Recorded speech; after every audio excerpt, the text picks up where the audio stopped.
I'm really hopeful that I can get this edited in time for Halloween because I'm very excited about the work that you're doing with Stanley Hotel. It's the inspiration for The Shining. Okay. Yeah. So he was there when he was writing the book. So it is the inspiration for the setting. What do you think was the scariest part of working on that project?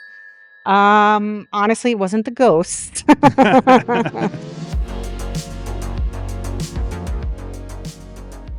Welcome to the Bold Brand Show.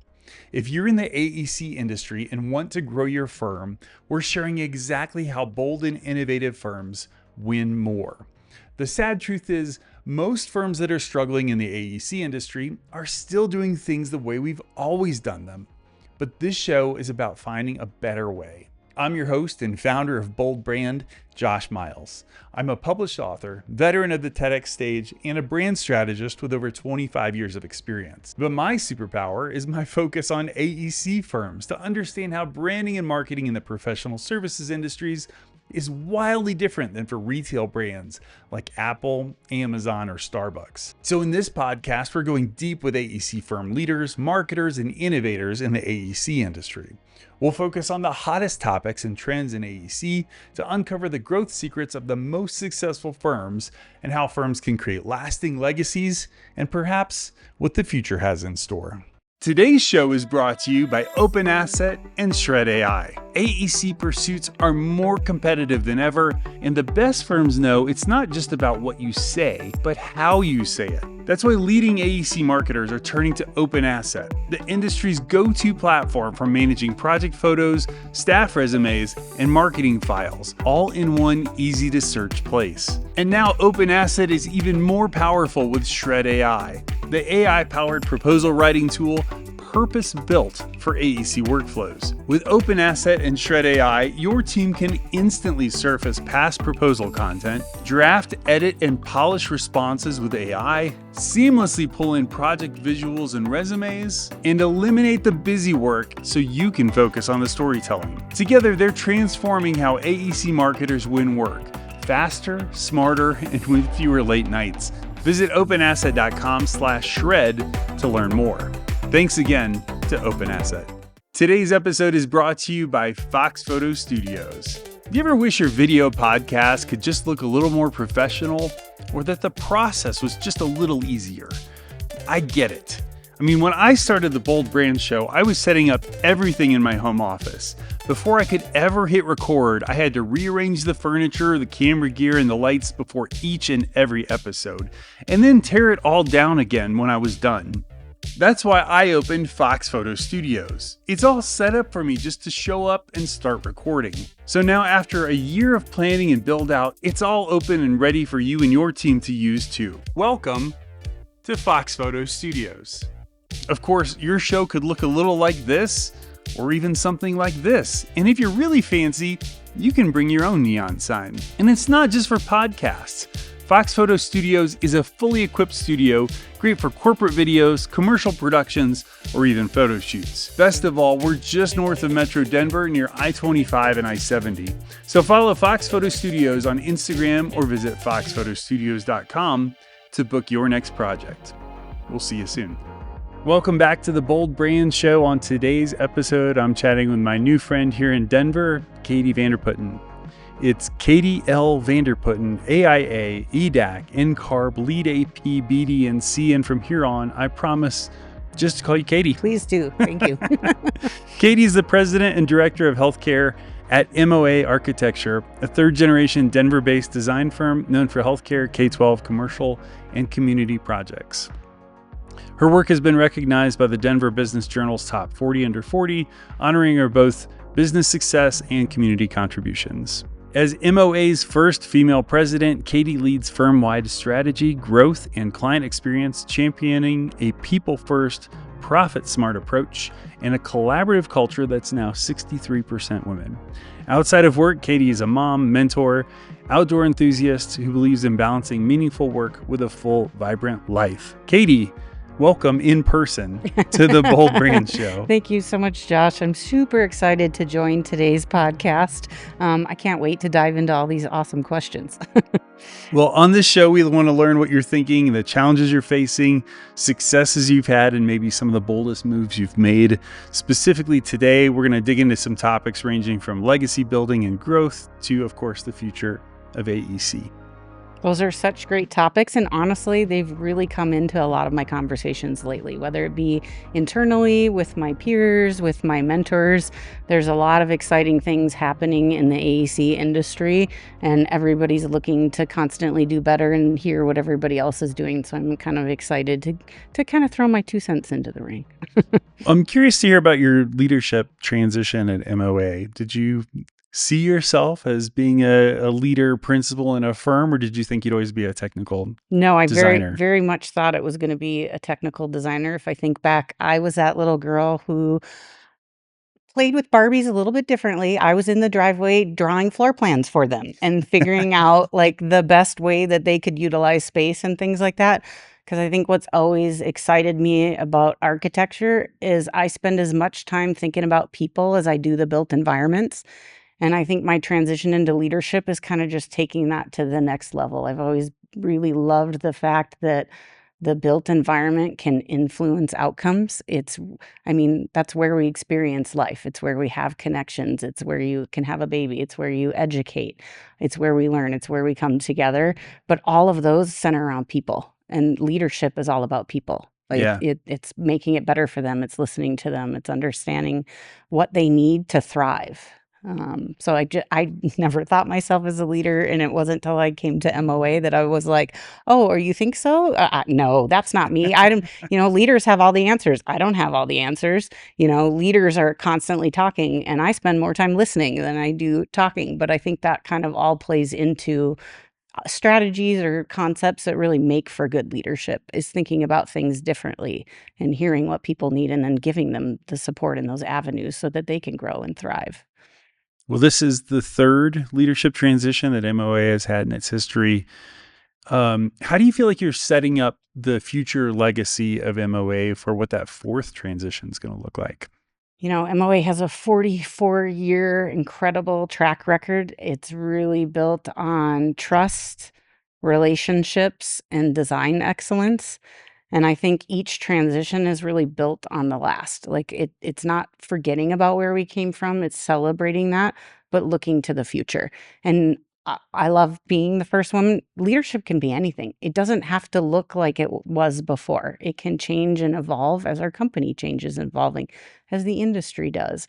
It's who that right leader is to move it forward and keep building and bringing others as we climb. And I think a lot of that has to do with transparency. I feel like with each generation, leadership, at least at MOA, has done a really good job of being more transparent and I have conversations with my team. I give presentations about like the financial stability of the firm. That was nothing that was ever shared with me previously. We all do finances. You do it at home. I do it at home. Well, the company's no different. It just does it with a couple more zeros. And it's really fun to kind of talk through that and build that next generation up and give them some of those fundamentals of what does it mean to run a business. Because I didn't go to school to be a business owner. I went to school to be an architect who became a business owner and kind of learned on the job. So I'd love that next generation's going to do the same thing. So how can we give them strategies and things right now to help them grow and help them see that potential in themselves? Because again, it was nothing I ever saw in myself, but I'm loving every minute of it. So help us set kind of a mental picture too. What's the kind of head count and size of MOA Yeah, today? so we are 54 people strong. We have had tremendous growth this year. We started with 46 people. So it's been a really exciting, scary, challenging, fun change, because with every new hire, what can change is culture, and culture is at the heart of who we are and how we grow and what we do and the things that we go after. We've got offices in both Colorado and Wyoming, but we're really the size we need to be that our clients need and our projects need. It's never a number for us. So a lot of people are like, what's your sweet spot? What's your sweet spot? And I'm like, it's whatever we need to be to improve value, to keep people growing, to deliver great projects, to inspire.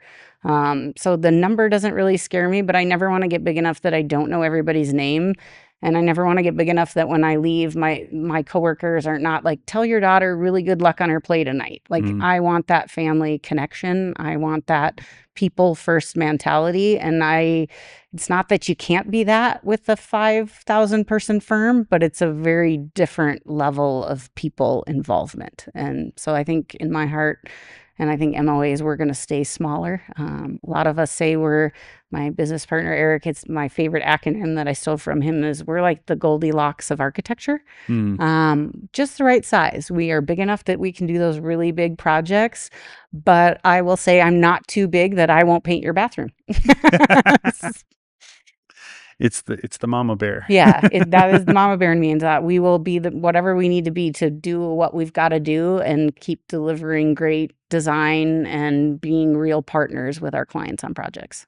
Maybe mama bear is a good transition. Yeah, so as the first female president of MOA, I would imagine you're bringing some different things to the table than your predecessors. Yes. What has that been like? How's it been different? I think it has a lot more to do with, at least my leadership, is empathy and putting the right people in the right seats. I don't know, those of you are familiar with Strength Finder, but that's something we did internally. And that's really looking at everyone and understanding what they're intuitively good at. It doesn't mean that you're not good at other things. It doesn't mean we can't teach you those things, but why not lean into those strengths? And that's something with my leadership. We took time and everybody has a right seat and really understanding what that is for each person and then helping them give that support and then understanding where some of their blinders might be and work on those so that they can thrive and feel like they bring value. But then we're just really transparent when we come to a meeting. We have those conversations up front of like, what do you need to be successful? Everybody knows I'm an achiever. I need bullet points. Like, I like big picture. I like strategy. When you start talking to me about Revit and Revit families, I kind of tend to glaze over because now you're getting a little in the details. I need to know you guys have that and know that I'm here to support you, but I don't need that level of detail. But then you have the next person who I do really good on the fly. I love ideas. I love concepts. I have a lot of team members who are strategic thinkers and they need to be given information. They need to let them have space and time to really think about it and cultivate a response. But now that I know that, that's great. I used to sit in a meeting and I'd clod off 10 people and they'd all look at me like, oh my gosh, I have 10 things to do.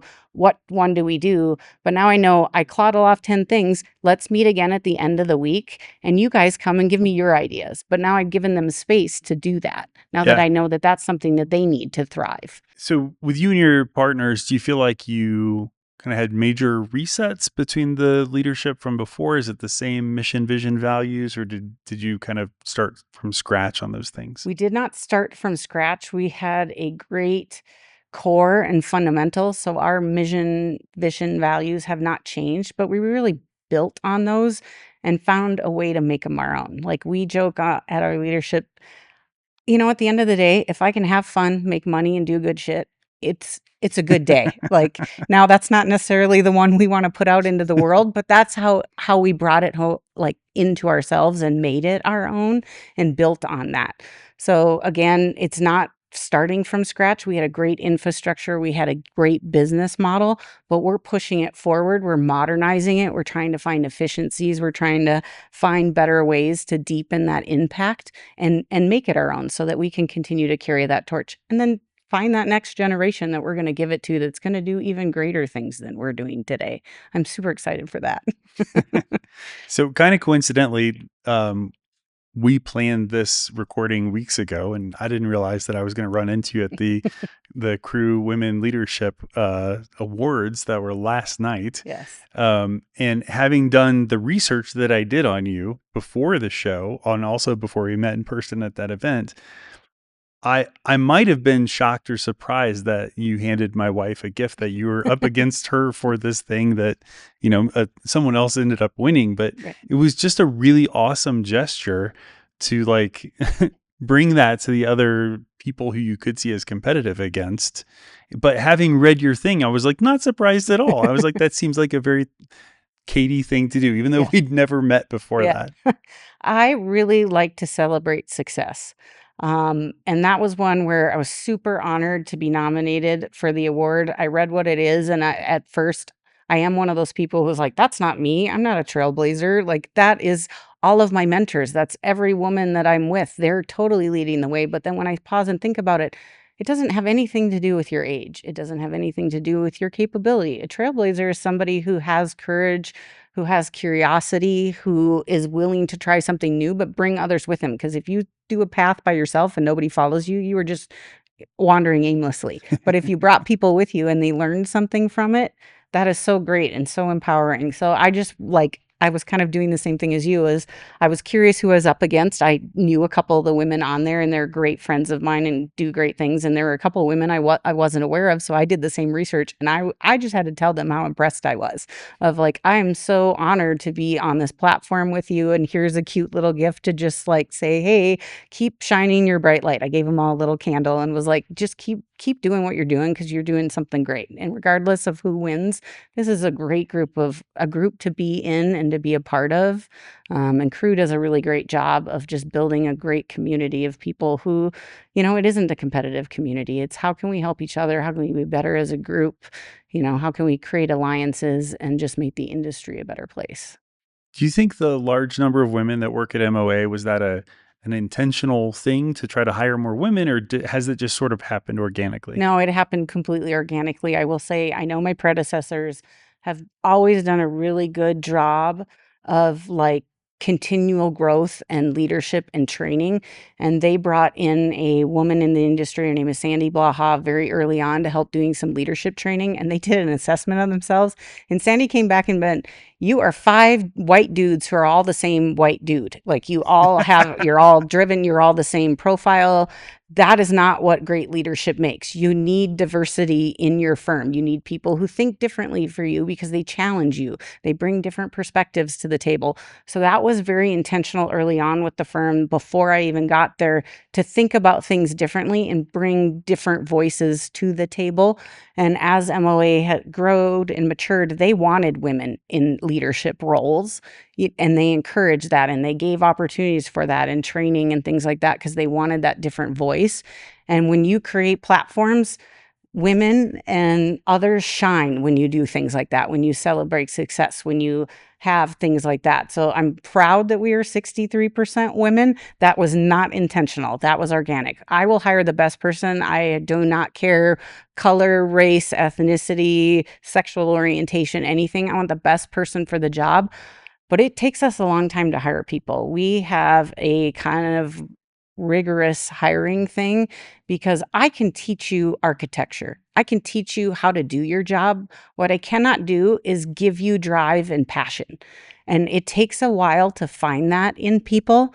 And that's why our interview process, it's more than one meeting. It's usually a 30-minute meeting of, hey, just get to know you. And then it's the next meeting with our leadership of instead of what do you bring MOA? What do you want in your growth? Because I don't need another me. I'm doing my job. I need the value and skill that you bring. Where is your sweet spot? And that throws a lot of people off and they need time to think about that. So usually we come back to that on the third interview of like, okay, now that you've had time to think about it, where's your sweet spot? And I have to realize it's going to change over time because my sweet spot today is very different than it was 10 years ago. My kids were at a different age. I needed different levels and it needed to grow. But I just love that about us as we spend time to really find that right person because culture is everything. And if we brought the wrong person into our culture, it could kill it really fast. Does that impact plans to scale? A little bit, yes. And it's tough where, we're having a fantastic year. I'm super proud of our staff and the work that we have right now. We could legitimately keep 4 people busy right now, but we're all gun shy to hire them because I don't want to lay those 4 people off in 3 months if the project work isn't there. So we have always scaled strategically, organically. We do not hire and fire for projects. We never have. I know there are people out there that do that. That is not something we're ever going to do. We hire for intentional growth. And we like to think outside the box. We've spent some of my favorite hires this year are job positions that I didn't even wouldn't have even considered or weren't even available 5 years ago. We hired an industrial designer this year that's Oh, like super cool. like leaning into AI and things like that. We've hired people to help us, like help my PMs, because we also want them to be doers, sellers. And that's really hard, to be working on the project and try to sell work, but we've created infrastructure and roles to help give them that support and backup. So we have a lot of people at MOA that don't hold architectural licenses but are bringing tremendous value. And that's been really great. But we've scaled a lot this year because we're thinking about design and delivery of architecture so much different than the traditional model of you go to school, you become an architect, you work on a project, and then you retire. I'm like, there's so many other great avenues and things we can bring into that to really celebrate design and bring additional value to our clients and our projects and our teams. So I was talking to one of the show's biggest fans, who I'm not married to. Okay. But she works at a firm, and she's an owner in a firm, and also leads marketing in this firm. And I mentioned to her that you were coming up next because I thought she'd be interested in this. And she said, "Okay, I got a question for you." She's like, one of the biggest challenges that I have as an owner and leading marketing is kind of this push pull from a fiscal responsibility standpoint. Like, I want to push growth, I want to invest in marketing, but then on the other hand, I'm like, maybe I should be tighter with the purse strings. Maybe I should be making more responsible decisions. As somebody who's overseeing strategy and growth, like, do you feel that similar sort of push pull, or how do you manage that yourself? Well, and I think I frame the question differently. To me, it's not an either the or, it's a yes, but. I think with financial considerations, it allows us to expand, to think about things differently. I tend to be more of a, like, profit positive, but people first. So Mm, we invest in things that are going to make us better, that are going to like, our ROI is based on like culture, client retention, trust, transparency. So I'm willing to put money into those things that are going to help us grow that way. And we, at the beginning of the year, I'm that person that does that. I have this gigantic spreadsheet that is everything we do every year, but we talk about, what do we want to gain? Where does that go? Where are we trying to get to? What are going to be some of those differentiators? And sometimes you got to spend money to make money, but it's a tough, commodity. And when people come, having that transparent conversation with people. I remember my first firm, I think I was asking for Bluebeam at the time. And that's something like, this was a couple decades ago, but it was probably like a $500 investment to like want Bluebeam. And I remember going to my leadership and was like, I want Bluebeam. And the response was, well, I would give that to you, but our executive leadership won't sign off on it. And I was like, what? Like, what kind of somebody who doesn't work with me, doesn't know my name, is making a decision about spending $500? Where is that like fiscally responsible? So now when somebody mhm, comes and asks for something, I'm like, talk to me about the return on investment. How's that going to save you? What's that going to do? And 9 times out of 10, instead of buying it for just you, I buy it for everybody, because I'm like, that is a cool widget that saves us a lot of time and efficiencies. So it's mhm. just, I think it's reframing the question a little bit differently, of it's not an either or, it's an and but, and what value can that bring us, to really think about it differently. So this is coming from me, actually. Having had a larger team back in the day, my former company, we had 20 some people, and being the person who was in charge of vision, I think one of my biggest downfalls was I had a hard time in the moment when we got to achieve a thing, Mhm. like actually celebrating it, because as you're going the mountain, you're like always looking at what the next peak is and not necessarily celebrating that you made it to this Mhm. little summit that you're at now. Do you find that a challenge? Yeah, and I think it's tenfold, because as an architect, you're always like, that project deadline, that next project, you're on this cyclical cycle.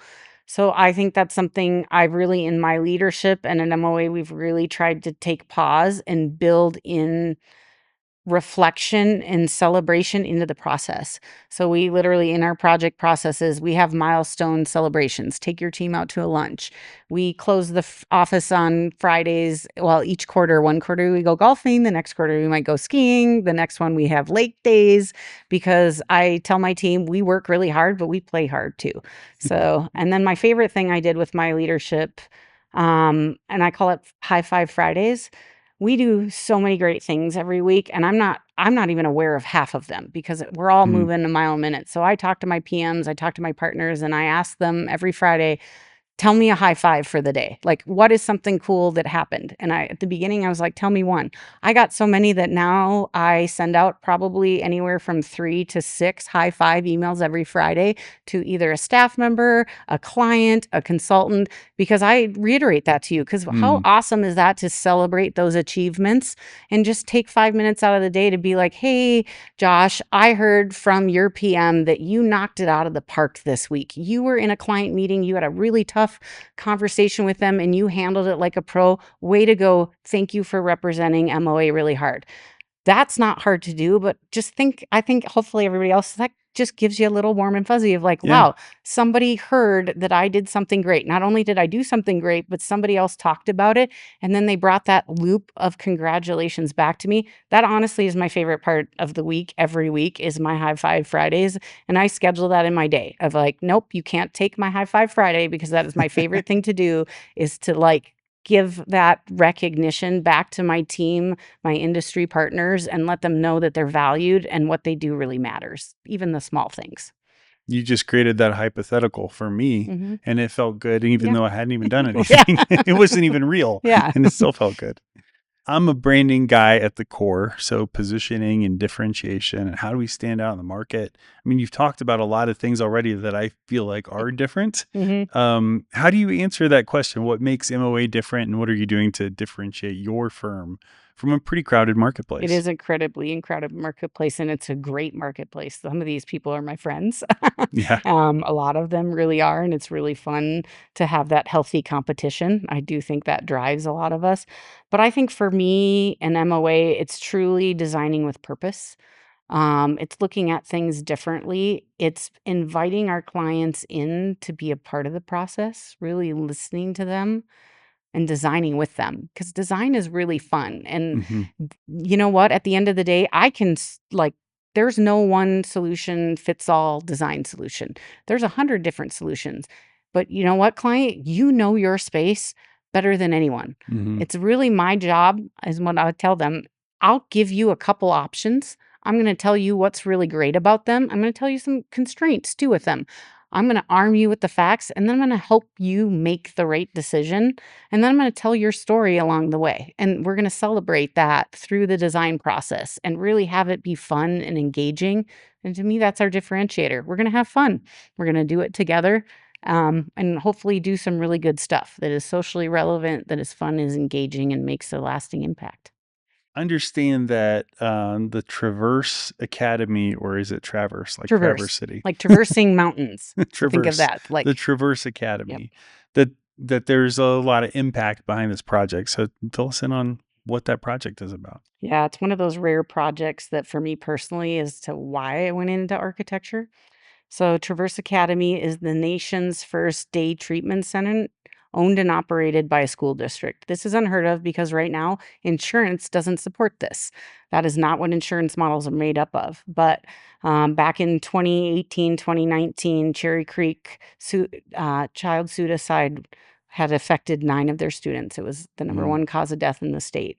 And they went to legislation and was like, "What are you guys doing for kiddos?" Because a lot of the places for them in town had been closed.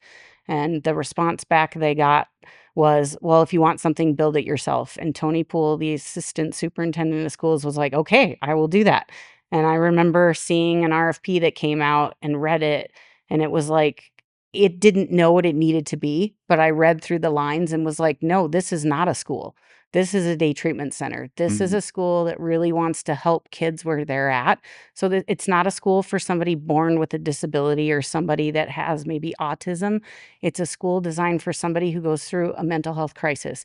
Unfortunately, in our nation and in Colorado, I'm going to try not to get emotional. Like, school shootings is a thing. And one of the students that needed help was somebody who was at that theater shooting, and mm. somebody that they were loved was greatly affected by that. Yeah. And that can create a mental spiral of you just don't know how to deal with the pressure that is happening on the outside. And you need a place, you need therapy, you need help of how to break that negative thought spiral. And that's what this building is trying to do. And it was just, I remember being in the interview, and after the fact, Tony told me, he's like, I had somebody in mind that I wanted for this project. And then you came in and you even brought up like ligature resistant devices. And I had never heard of such a thing. I didn't even know what that was. And I was like, because this is a mental health facility. These are kids who are capable of hurting themselves or someone else. The built environment needs to meet them where they're at. It needs to be safe. It needs to be healing. It needs to give them choice. And just the opportunity to be a part of something like that. Again, that's why I went into architecture, because I do think the built environment can do that. And about, it was 6 months after it opened, I did a tour, because that's another thing I love to do is we don't leave the minute the building is done. We come back after a month, after a year, after 3 years. How is the building functioning? What is going well? And I have a picture of it, and it was my favorite artwork. The students were making their own artwork for the building, and they were prompted with imagine if, and it was 30, because there was like 30 students that first semester, and they all had to fill in the blank. And I took a picture of it because I was in tears by the time I was done reading, but it was like, imagine having a space to go where you feel like you belong. Imagine having a space to go that meets you where you're at. Imagine having the support you need to get through it and realize that life is worth living. And I'm like, if that facility helps one kid realize that they're valuable, that they're special, that they have a place, that they're loved, there is light at the end of the tunnel. That is why I went into architecture. Mm. So that's it probably will forever be one of my favorite projects that I hold in my heart. And is this really targeted for K-12? Yes, it's actually, that facility is middle school and high school, Mm-hmm. and it's really fun. It's set up with like 3 wings, so it has severe, these are kids that basically spend most of their day in therapy because they really Mm-hmm. need that interaction. There's moderate, and that's where it's like you probably have 4 to 6 hours of therapy, but then you're starting to bring some of those core curriculums back in, like math and science. And then transitional, so these are probably kiddos who are in school regularly, but maybe only need 1 or 2 hours. And the thought would be, you're not in this facility for a school year. You're in here and hopefully you can graduate and go through the steps as quickly as possible, but that school is there to support you. So the back half are all these pods that are made up that way, and there's each of the pods has a middle school pod and a high school pod, and then you get 8th graders who could look like a 5th grader or look like a senior, so 8th grade can kind of run the gamut. And then the front half of the school is a traditional school. There's a gym in there with a climbing wall. There's a messy lab for like art. There's a clean lab for like sciences and computers and things like that, and a cafeteria. So, somebody who's in that severe wing would hang out in their pod most of the time, but have opportunities to go to the other areas. But someone in that transitional is going to classes like they would. They have that schedule. They're kind of back there, but then the facility's there to support them where they need to be and give them some choice. Because that's really something I think all humans, but especially kids, when they're dealing with things like that, choice is a big thing. If I can't control my emotions, it really helps when I can control my environment. So we Mm-hmm. created rooms where it's like you can plug and you can control the music, you can control the light fixtures, because you might be having a thing. And if you can't control your emotions, that gives you power and dignity to be able to control some of your environment. Mm. So that was a really fun project to do and be a part of. And Super cool. yeah. Another cool project. I'm really hopeful that I can get this edited in time for Halloween, because I'm very excited about the work that you're doing with Stanley Hotel, which, for our listeners who maybe are not familiar, is the hotel is featured in The Shining. Mhm. So, It's the inspiration for The Shining. okay, Yeah. So he was there when he was writing the book, so it is the inspiration for the setting, which super is really cool. cool. What do you think was the scariest part of working on that project? Honestly, it wasn't the ghost, which some people might think. I think it is probably the logistics, although I will say we did get the opportunity to recreate the bathroom that's in The Shining, that Mm. iconic green bathroom. So if those of listeners, if you can, the caretaker's cottage, you can stay there, and one of the rooms you can stay in has that iconic green bathrooms, and it is eerie to be in that room. Let me tell you, like, personally, I don't know if I can sleep in that room, because even being in there for a couple minutes, I'm like, "Okay, this is so real. I need to leave." It's great. But it's really the logistics. The Stanley really is an icon, and it's hard and tricky to really blend something that is historic preservation with modernization, Hmm. because you need to be able to, like, we can't just put in that baseboard radiator heater because it was historically there. That is not best practices, and Yeah. that's not best for the staff and things like that. So how do you pay homage to that historic building and that icon that it is, but still let it be flexible and modern and cost effective Hmm. to do this? So we're super excited about that project. It is a groundbreaking project that my office has been working on for 10 years. Different Wow. projects at the Stanley and the Horror Film Center. We did conceptual design for that 10 years ago, and we're going to complete CDs here at the end of this year. It is exciting and a real joy for a lot of our staff to be a part of that project. It's been really fun. And we've got an event here where we're going to be showing The Shining for those that haven't seen it. So it's going to be really fun and a good celebration, and kind of do a sneak peek of what's going on and what the film center is going to have in store for people. I feel like the radiant heaters are clanging in the middle of the night. That's a good way to, It's a good way to get that ghost make you story believe that back in. there's the haunting is real. Yes, 100%. Do they market it as haunted? Yes. Well, I'm yes and no, but I think they really lean into that, because that is a fun thing, and it does a great thing for Estes Park. It is a tourist thing, and I've even done the tours and things. It's a lot of fun to just be there and be a part of it. It's a beautiful building. It's a beautiful campus, and they're doing a lot there to revitalize Estes Park and put Colorado back on the map. If you're willing to dip a toe into this topic, mergers and acquisitions are a big way that firms are growing these days. I know it's a very hot topic in lots of markets. Do you think a future merger, a future acquisition? I mean, where is you and your partners and your heads at when it comes to this kind of growth? Our focus is on legacy, not on an exit strategy. And I hate to say that, but I think a lot of other firms didn't have a legacy strategy. So a buyout is your really only option if you Yeah. don't make it affordable and you haven't picked on that next generation. So our growth strategy is organic and it's intentional. It's tapping on that next generation. It's showing them the value of leadership. It's giving them opportunities to flex that. It's giving them education of what does it mean to be a leader, giving them pride, and really that's embedded in who MOA is, who our culture is as a legacy firm. So no, the end game for us is not, but we are open to strategic partnerships and things like that. And whatever is the best for our client or that project or that pursuit, we are open to those opportunities, but we're not looking for an exit strategy. It's refreshing to hear. Mhm.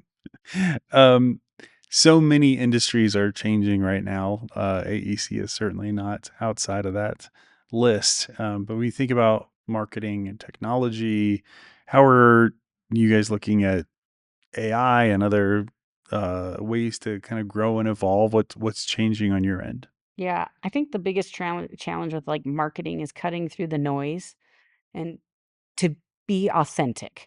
I think the differentiator with us is trust and storytelling, and we really leverage AI. We've leaned into it because I think it's a do or die. If you aren't, and there's things it can do, and it can do a lot better and faster than me. We really leverage it for like research and some initial things, but it doesn't replace creativity. It Hmm. just enhances it. So, as much as we can, we're going to continue to lean into it, to use it, to adapt to it, but it doesn't replace people and storytelling. And that's where I think our differentiator is going to remain. Yeah, I like the nuance I heard the other day. It's not that I'm using AI to do XYZ. It's that I'm going to do XYZ and I'm going to use Yeah, AI while yeah.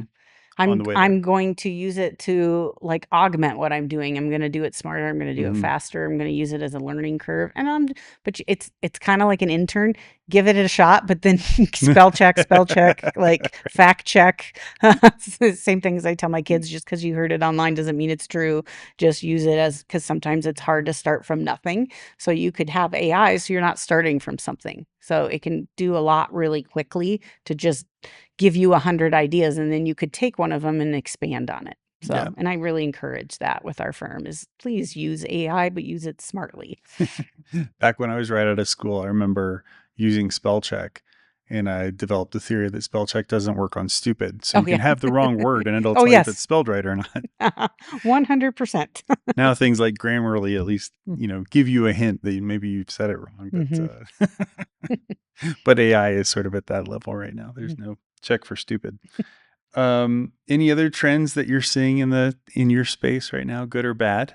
Well, consolidation is a lot of it in terms of firms, and I think COVID taught us that you can work differently. Mm-hmm. So, like, we have a lot of office space and adaptive reuse and things like that. We have, especially in small towns, we have a lot of empty malls and things. So, like, how can we think smarter, think differently about the built environment and do cool and fun adaptive reuse? I like to say to people that is a lot of our sweet spot. Mm-hmm. It's not that we don't love the shiny new ground up buildings, but we really like getting into that existing building and figuring out the ghosts that are there and how can we think about it differently? How can we celebrate the structure of how it was really built? How can we play on that, but make it efficient and modernize it? That is a really fun challenge. Any particular kind of reuse you're excited to sink your teeth into? Oh my gosh, my favorite one right now is we are taking a 3-story hotel, wood frame construction, and turning it into an inpatient behavioral health facility. Oh, wow. Yeah, that has been a fun code challenge, let me tell you, to take a type 5 construction and say we're going to turn it into eye occupancy with a locked unit. It has been a super exciting adaptive reuse project. You can do anything, but just how much money do you have? Always like to plant the seed with my guests because it's an idea that nobody's taken me up on yet. But Okay. I think it'd be really cool in our space to do a documentary on a project. Oh, So, yeah. like a really deep, meaningful project that's going to be big for a community. Like the Stanley thing might have been cool to do Mhm. this if we rewound 10 years, but Sure. like get the owner, get the vision, set the stakes of what's up for grabs, and then kind of follow the project along and the ups and the downs and the drama and like the door doesn't fit and this material doesn't work or it's not for sale anymore, or all the things that can go wrong with a building project, and then all the things that go right. So once it's occupied and all the amazing things kind of afterwards. But I think would be a really cool thing to see in the future. 100%. And we do that like a dip our toe in it because we aren't, movie addicts, but we've done a lot with drones. We really try to, with our storytelling capture planning, we try to glean that information throughout the process so that, like, after the fact, we can help tell that story. It Hmm. isn't a visual one, but I think a visual one would be far more impactful. So I will gladly take you up on that offer if you want to engage with us on a project. But I think it would go a long way to telling those stories. And that's what architecture is. It's the process of design. It's how did we get here? What were the decisions that make? And there isn't a right and a wrong decision. Like math is great because 1 + 1 is 2, but Hmm. design is completely different. It doesn't mean there was a right and a wrong answer. Every decision you make has consequences, and it's how you deal with the consequences of that is makes a successful or an unsuccessful project. So that's where I love your idea because it's what are the consequences? And it's almost maybe like even cooler, find 2 projects that maybe did different paths and what were the different consequences? Because Hmm. there wasn't a right or a wrong way to do it. Yeah. It was just what did that team do and what came out of that? What did they learn out of that? And what were the fun stories they had? That's great. I love it. Well, even as you think about your definition of design, um, client expectations are even beyond that. So what are some of the shifting changes that you're seeing on the client expectation side? Clients really like transparency, innovation, and partnership. Um, they need help. They have a job to do.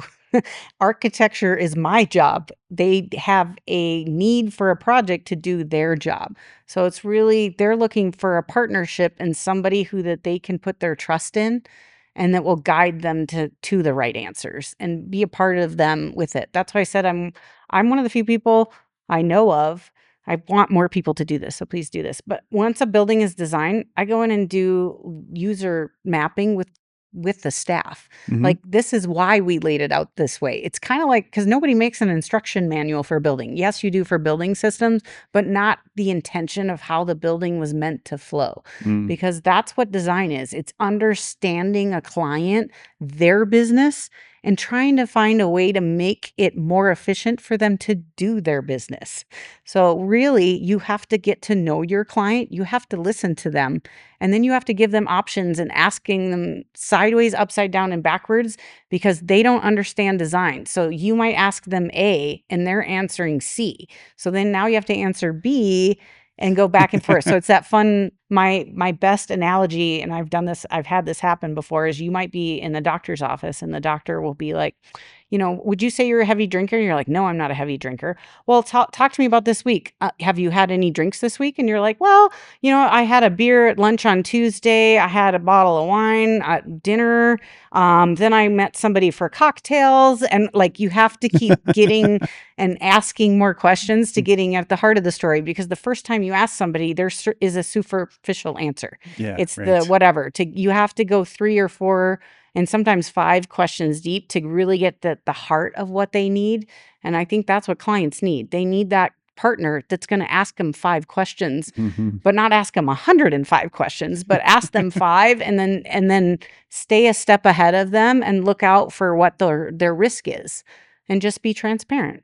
Yeah, we see that same thing with brand identity. So, like, when I always try to understand, do you have vision for this logo going on a blimp or being on a long horizontal surface, or does it need to work small and in a square and on social media? And the answer is usually like yes to all those things. So then you got to figure out how to make it adjustable and to flex with all the needs that you have. Yeah, when we kick off any project, I ask like the whole team, the first meeting, there's 2 questions I ask. One is, what does success look like for you? And I don't want to fill in the blank, because to some people it's on time, on budget, on schedule. Yeah. To some people it's when somebody walks in the door, they cry. It could be anything. And so I Hmm. don't want to write that story for them, but I want to know what success looks like. And 2, I always ask them, close your eyes. Imagine we're 5 years from now. Describe for me what this building does for you. Like, what sensations does it give you? What feeling does it evoke? Because that tells me more about what you're looking for than like you telling me what spaces you need. It's what feeling, like, get to the heart of why you're here. What is this? What does this project do for you? What difference is it going to make in your business? How is it going to move the needle for your clients, for your employees, things like that? And that informs design a lot when you just stop and ask some of those really simple questions. Yeah, I ask a really similar question with my clients about, imagine everything goes great. How is life different 2, 3, 5 years from now? What's changed? Hmm.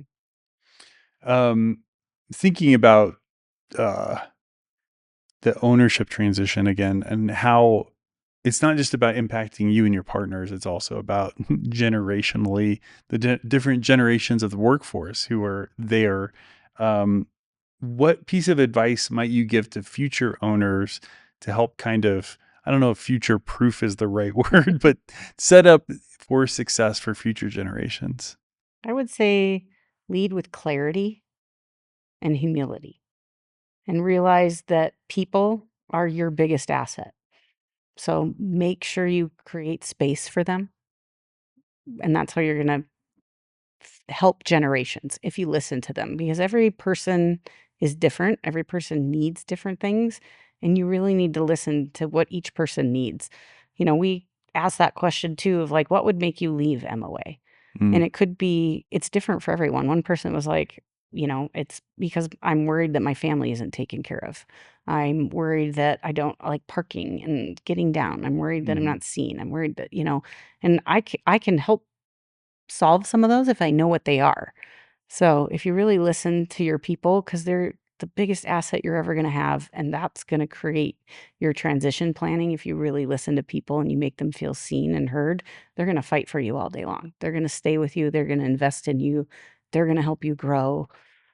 They're going to, like, if I take care of my staff is going to take care of my clients and their projects. And then my clients are going to say that word of mouth of, hey, MOA cared more about me than anyone else. They really took care of me. They had my best interests at heart. I felt like a team member. That's the best business development I'm ever going to do, is take care of my people, and they're going to pay it forward. Yeah, the internal audience is so incredibly valuable with everything that you do at a firm. Mm-hmm. Knowing that they're going to echo that message Mm-hmm. and they're going to take that forward to the other clients they serve. Yeah, our leadership structure is really different. I came from I think most of us are familiar with the pyramid of, I am the president, I am the top of the mountain, all will bow down to me. No, ours is a tree, and leadership is at the bottom because we support the roots and our people are the leaves, and we give them what they need to grow and thrive. And that's what our leadership makeup is we are not the biggest, the brightest, the best. My staff is the biggest, the brightest, and the best. And I'm here to support them, to nurture them, to give them what they need to grow and thrive. And it's a very different model. That's very cool. Mhm. Um, what's the biggest challenge with that model? The biggest challenge with that model is making sure my team doesn't get burned out, because this is a high performing team that keeps raising the bar, and stress can be a big thing with them, and Mhm. it's self-imposed because they're constantly wanting to do a great job. They're wanting to do a great job for their clients. They take so much pride in what that they do, and the stuff that they're churning out is just mind-boggling. But stress is a big factor, and that's where it's taking the time to pause, it's taking the time to listen, and sometimes just letting them be stressed and hearing, we're all stressed. Like, it's Mhm. stressful, and challenge. I'm a mom and I'm a leader, so my first instinct is usually to solve the problem, and I think that's the biggest thing I've learned in leadership.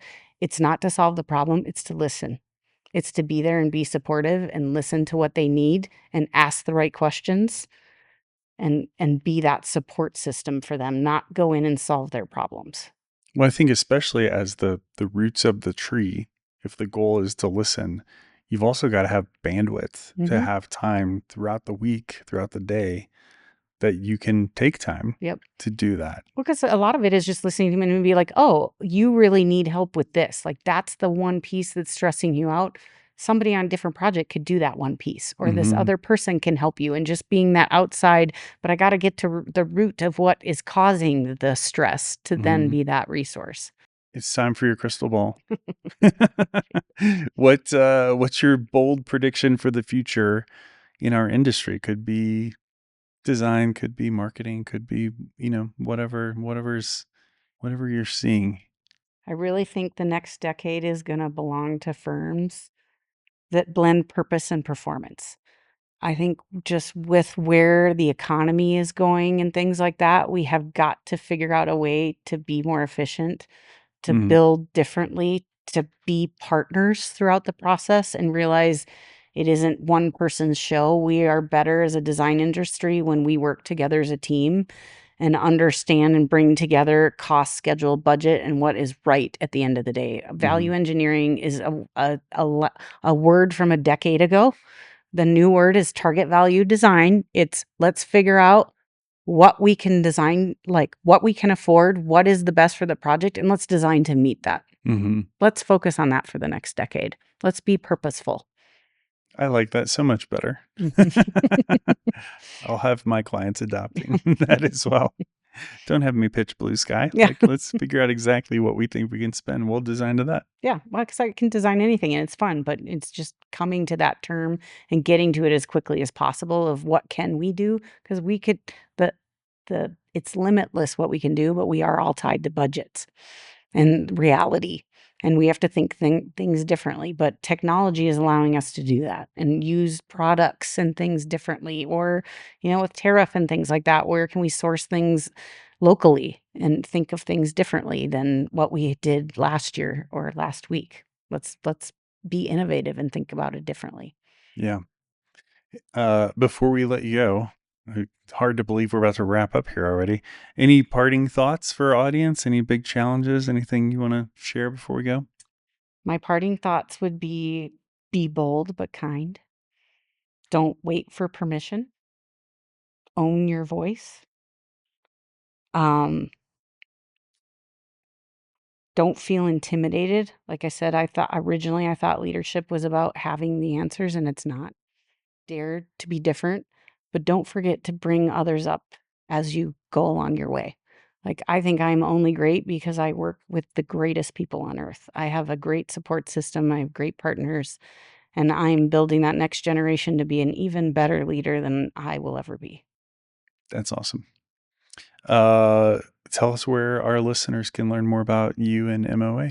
Yes, you can check us out at www.moaarch.com.